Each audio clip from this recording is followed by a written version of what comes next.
Okay, David Lepofsky, thank you so much for joining us again. Delighted to be here.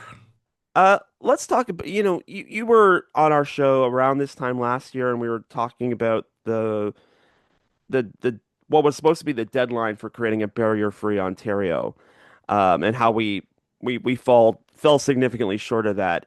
Um, One might have thought that'd be a watershed moment. I mean, we had an election in Ontario between then and now. But just, to update our audience a bit, have you seen, and obviously we'll probably get into this deeper in terms of a couple of issues, but have you seen that as a wake-up call for the people in the ability to enact these changes? Like, was there a sudden realization, like, oh crap, we didn't do this thing we said we were going to do, and we should act accordingly?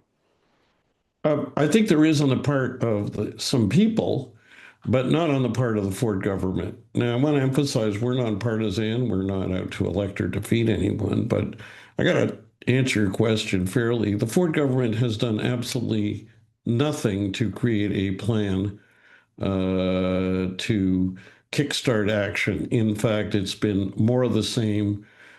Snails do move faster. And in fact, in the last provincial election, which you recall was called a year ago, we, in our spirit of nonpartisanship, wrote all the parties, asked for them to make a pledge of action on what they would do if elected to get us out of this mess. Um, and the three opposition parties, the Greens, the Liberals, the NDP, all answered in varying degrees. The Conservatives did not even answer. We held an all candidates debate on disability issues province wide. The Conservatives were the only party that wouldn't send someone to either defend their record or tell us what they would do if elected. And we now understand that the government is sitting on and has not fulfilled its legal duty to make public the final recommendations of fully two standards development committees with reforms to improve the accessibility of customer service and of the built environment. Now, under the Disabilities Act, which is law, their duty was to make those reports public upon receiving them. Mm-hmm. Well, they received them months and months ago Mm-hmm. in one case and months ago in the other case. And they still are keeping them secret. Do you think it's because there's some embarrassing revelations in that, or that this is not a government that's just big on releasing reports? I can't purport to give anything more than speculation about what they're doing because they don't talk to us. Mm, The premier is the first premier in 2 decades who's refused to even meet us. The mm. two previous premiers I had meetings with a number of times, and it's not that we're nonpartisan, and when we met with them, we were pointing out things that they needed to do that they weren't doing. Sometimes they listened, sometimes they didn't, and if they didn't, we were critical of them. So it's not like somehow we got it in for some and we love others. We're quite even-handed in that. But Premier Ford has now been in power. He's in his third term. He's, according to some media, saying he wants to run for a fourth term. Hmm. He's been in power since June of 2018, so we're coming up on 8 years, and has not accepted any of our requests to meet. Hmm.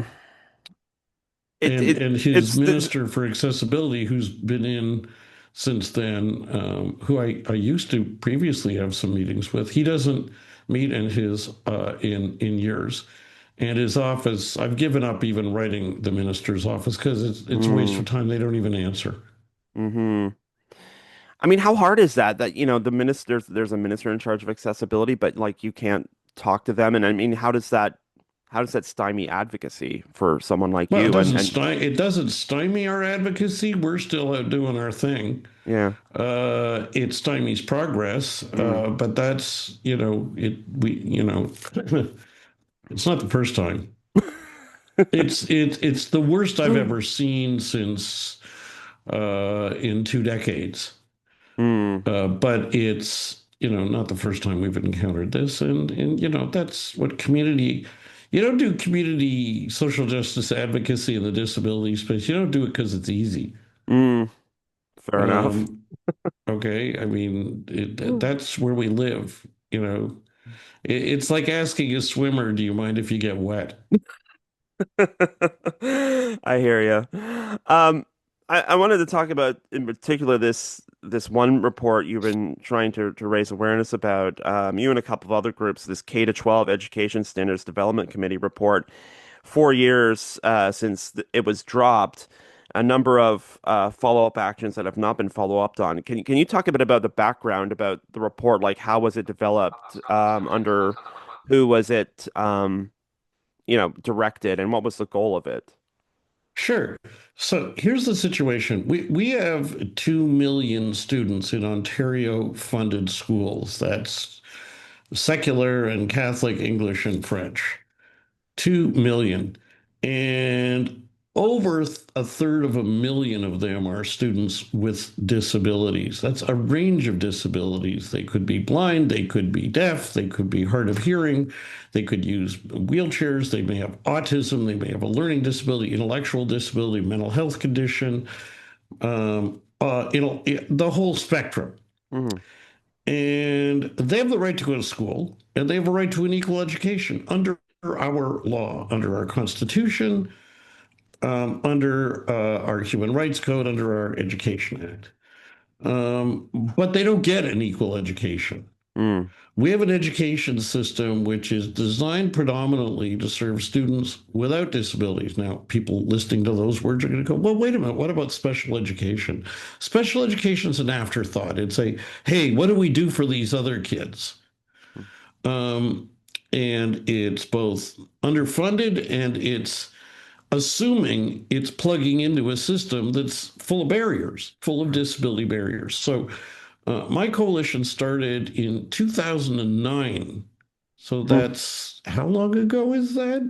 16 years? 2009, 17 years ago. Yeah. We started saying we need an accessibility standard enacted under the Accessibility for Ontarians with Disabilities Act to target these barriers and remove them and prevent them. Hmm. And it took from 2009 to the end of 2016 just to get the government of the day to say, yes, we should do that. We got the teachers' unions on board. We got major disability organizations on board. And we did it with a budget of zero, by the way. We're not funded. We're volunteers. I'm a Hmm. volunteer. And back in December 5th of 2016, opposition conservative member got up in the House of Commons and blasted Premier Wynne and said, "What kids with disabilities are facing these barriers? Why haven't you agreed to enact an education accessibility standard under the Disabilities Act to tear down those barriers?" And she said, "Okay, we'll do it." Like literally agreed in question period, which was a huge breakthrough. Well, almost a decade later, we still don't have it. We Right. had the conservatives supporting it.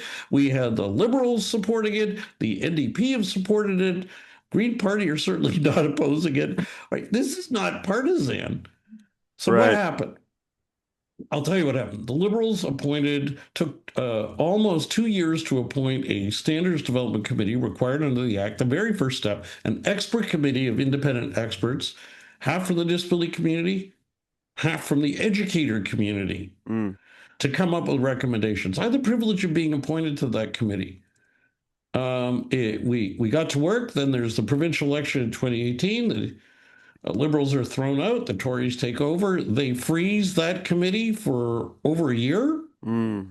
Finally, we get to that was a whole fight to get back to work. Mm. Then we got back to work, and what did we find out?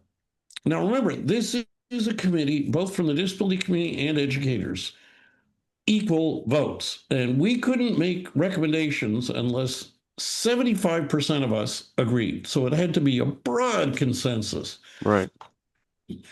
we came up with a report that said, look, we have a school system and a special education system that is replete with disability barriers, replete with them. And we came up with an agenda, a roadmap for reform, what to enact in an education accessibility standard. Now, the government knew about every step of our deliberations because they organized our meetings and they had senior officials present at our meetings. We had the minister for accessibility showed up once or twice. The education minister showed up once or twice. Deputy ministers showed up. Like it was like senior people. It's not like when we finally they got our final report in over 4 years ago in January of 2022. Mm, 4 years ago, that's the amount of time you get through, some parts of the major school system long enough to get a university degree. right. It wasn't like they got reports that, oh my gosh, we didn't know this was coming. They knew exactly what was coming. Mm, They knew exactly what was coming. So what did they do? Nothing. Enacted zero. mm, They have enacted nothing. And what's happened in between? Well, we've got more school boards, disability barriers. We leave it to 72 individual school boards to figure out how little they will do. right. We've got the government promising billions every year, boasting that it's spending billions every year on new school construction without requiring it to be properly accessible. We came up with guidelines of what that should be. We recommended that there should be a requirement set for the use of, and this is very controversial, isolation rooms. When do you put a kid in isolation? Right. What's happened in between? They didn't.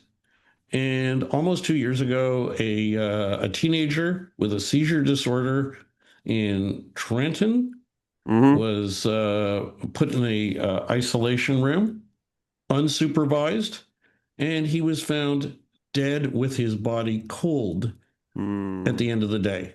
right. Has the government enacted anything since then to prevent this from recurring? No. Hmm. That's just the most extreme. Yeah. And now what's happening is we now have the province of Ontario having seized direct control over 7 school boards. And if you do the math, those 7 school boards have over 1/3 of all the 2 million students in Ontario funded schools. So, in other words, they've taken over a third of the education system, and the Minister of Education and his office is running those boards directly. They've kicked out the trustees who were elected to run the boards, blasted them with criticism, Mm, and they're now running it. So, if a student is facing disability barriers in those schools today, this lands on the desk and the responsibility of the education minister, Paul Calandra, and the premier, Doug Ford. They can't blame it on the trustees because they're not running those boards. right. For years, Adam, we parents of kids with disabilities have had to be caught in the crossfire Mm, between the province saying, oh, it's all the trustees' fault, and the trustees saying, oh, the province isn't giving us enough money. Right now, and by the way, being in that crossfire, you don't want to be in crossfire. no. No, you Not a good don't. place. No. But now, by eliminating these trustees, the province can't blame anybody. And one of the things that is staggering, I happen to be every school board is required to have a special education advisory committee. I Hmm. chair the one for Canada's biggest school board, the Toronto District School Board. And from what I see, things are getting worse for students with disabilities in our board since the province took over. Hmm. It's certainly not getting any better. There's no indication of anything getting any better. Well, one of the things your Um, press releases did note is that, one of the big barriers is, and I'm quoting here, rigid bureaucratic and administrative barriers just for, parents of kids with disabilities to sort of get action from their individual schools or school boards. And you would think if there was one thing this government, at least in their promotion, says they want to tackle, it would be rigid bureaucracy and administrative barriers. That sort of that's seems to be actually their getting bailiwick. worse. It's getting That's worse. actually, it's getting worse. And I'll tell you my sense of why. Hmm. I worked as a lawyer in the Ontario government for 33 years. I was an Ontario government crown lawyer.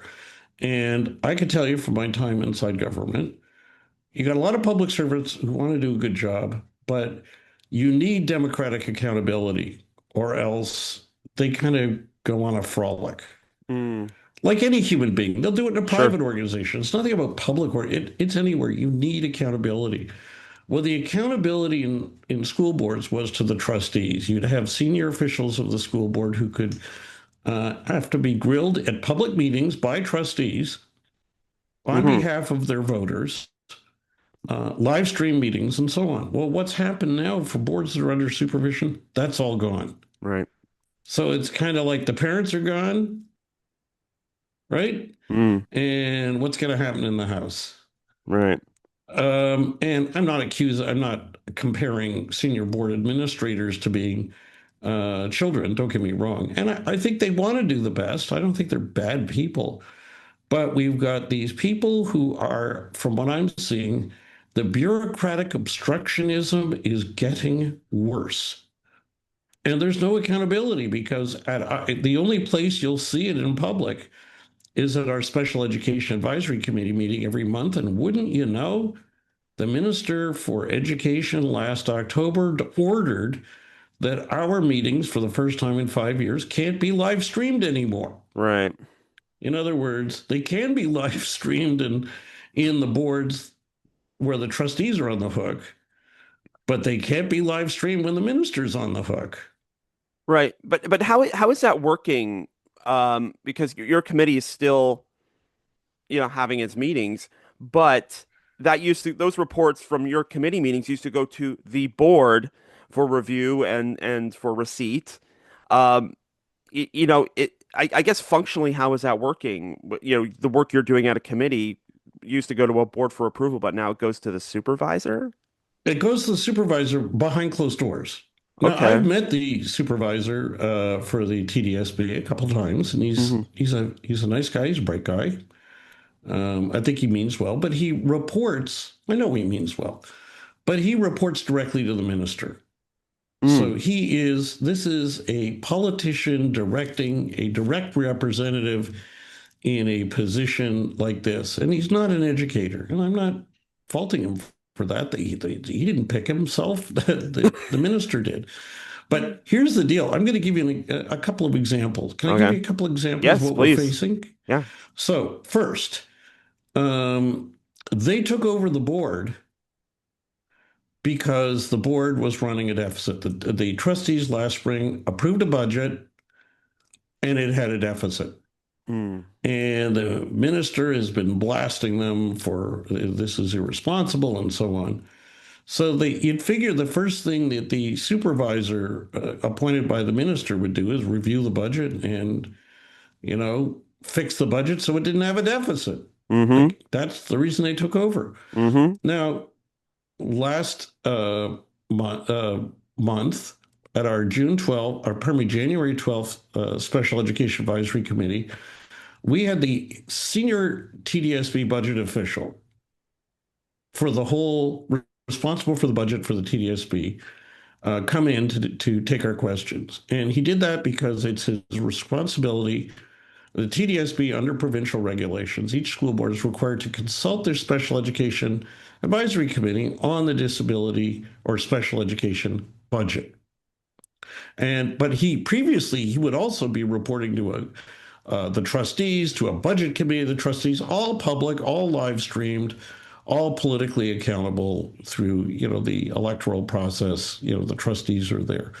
So what happened? The only place you can see anybody ask him any questions is at our Special Education Advisory Committee meeting, which, by the way, can't be live streamed by the Right. TDSB by orders of the minister, but Right. which was live streamed by the Ontario Autism Coalition, who sent a volunteer who showed up. You can go watch it online.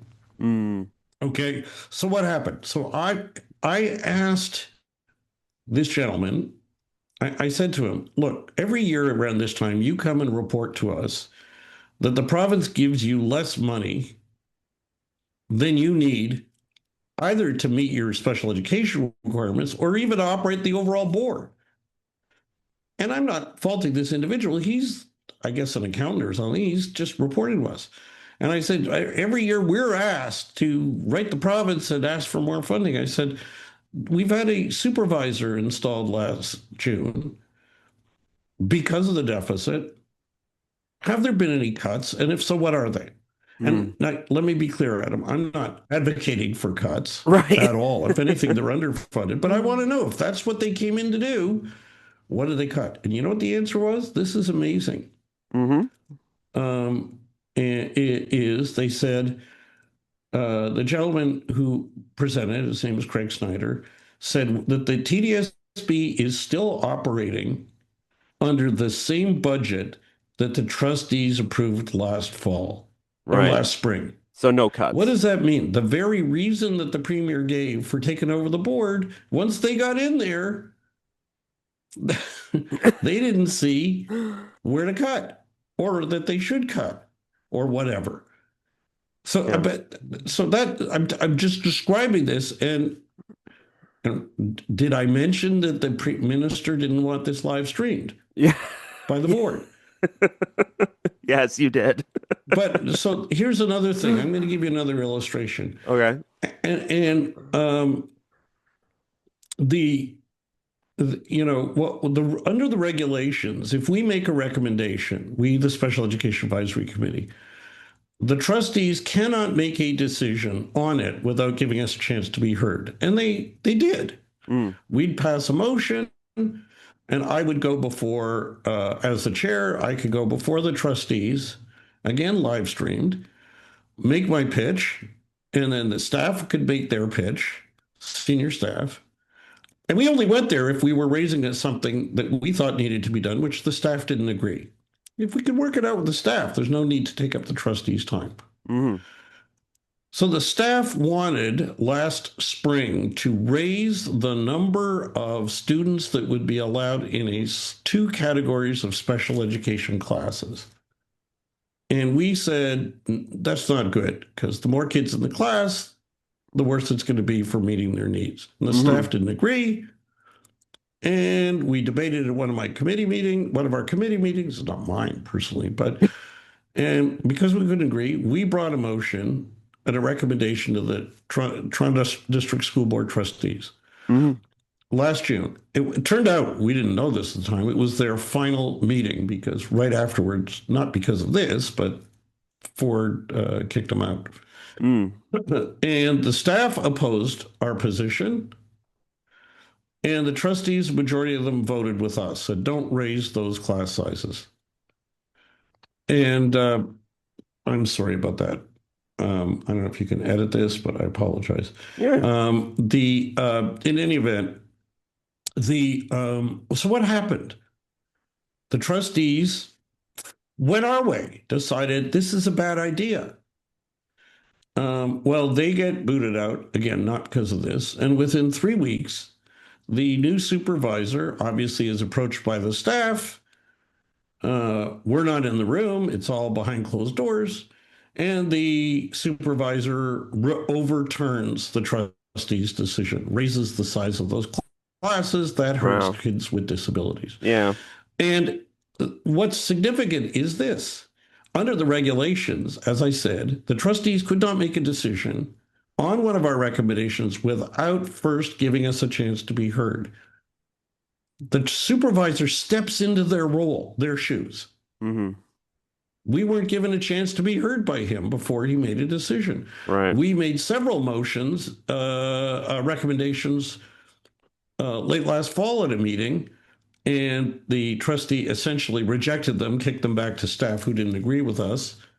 Again, without giving us a chance to be heard before he made a decision after we made our recommendations. So, in other words, this is becoming a situation where the senior staff are becoming like um, uh, uh, uh, a self-rule by them, by Right. unelected, unaccountable Right. senior public officials. And that's never good in a democracy. No, and to further your point though, this is, an election year. for school boards. At least we think it is, for the school boards that still have, uh, their own trustee system. But I mean, we're in a limbo right now. We know that Paul Calandra is working on something. We don't know what it is. It could be possible, you know, this fall there will be no more elected school boards in Ontario. Well, we're encouraging if since in one third of the system, Paul Calandra is the only elected official who's in charge. Mm.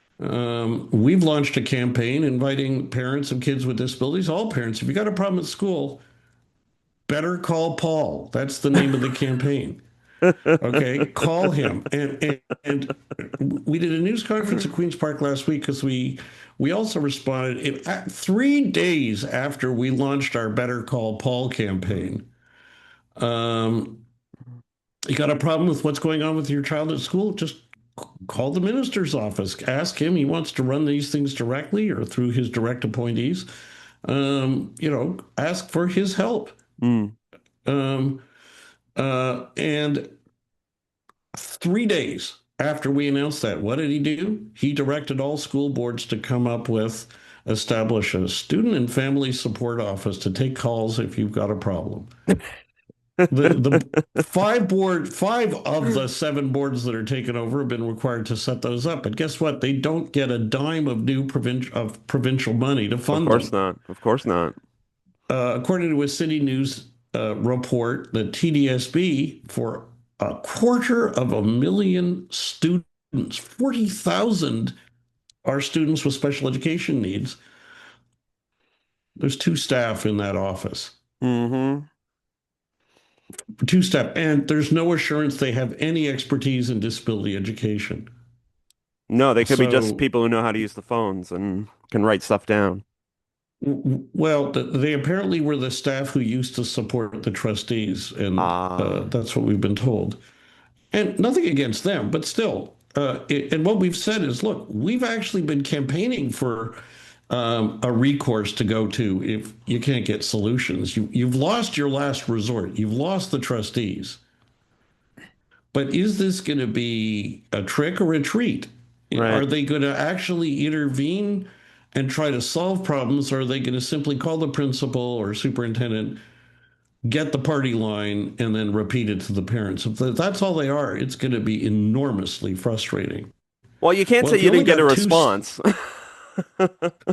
the ministry has said you've got to answer within X number of days. They've Yeah, set these great rules. But if the response is just telling you the same thing, right. and you got to remember, if you only got two people for 250,000 students, how much problem solving can they do? I mean, they're only human. Yeah, that's So true. there's a real risk that this is going to be smoke and mirrors. And by the way, the province has, from what we've seen, not required these offices to be equipped to accommodate, oh, I don't know, parents with disabilities Mm, when they call, hmm. Interesting. if they have accessibility needs. And Yeah. I'm a parent, I have a disability, I happen to be blind. Yeah. So, like, it risks being smoke and mirrors. But the issue that we're facing, getting back to our kids, we have school boards acquiring digital equipment for use in the classroom without ensuring it's accessible. We have school boards building schools without ensuring that they're accessible. We have teachers whose training doesn't require them. The province talks about including kids with disabilities in the regular classroom where they can, but don't ensure that the regular classroom is a barrier-free place for students with disabilities and that the Yeah. teachers are properly trained to teach all kinds of learners. Mm, And so I don't blame teachers for being frustrated. I don't blame parents for being frustrated.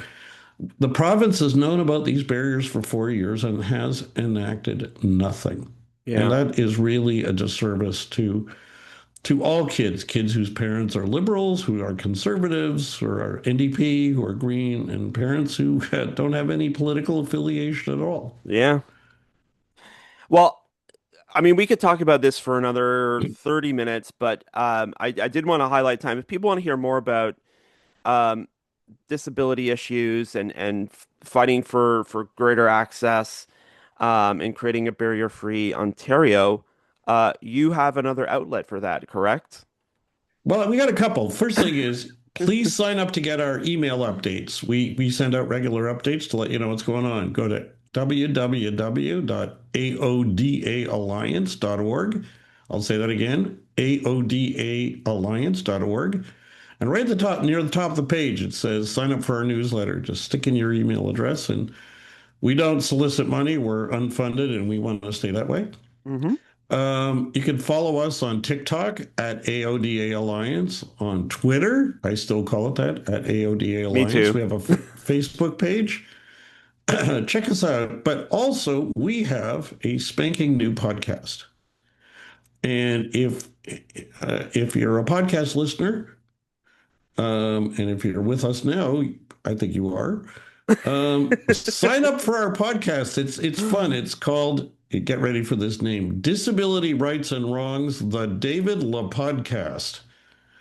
And and all you got to do is search on David Lepodcast, L-E, and then the word podcast. You got to do David also. If you just search on Lepodcast, you get a lot of French podcasts. And it'll pop up. We're on Apple Music. We're on Spotify. We're on iHeart. We're not on YouTube, but we're on all the audio services. And what we do is we try to take you, the listener, to the front lines of disability advocacy to hear about the battles we fought, to learn from us what's involved, and to give you action tips on how a person with no background in this at all, just you're wondering, hey, can I do something to help? What can I do to help advocate? We give you tips from people doing that, who are actually doing it. And even if disability ain't your thing, if you're interested in other social justice issues, our strategies are useful for you too. So check it out.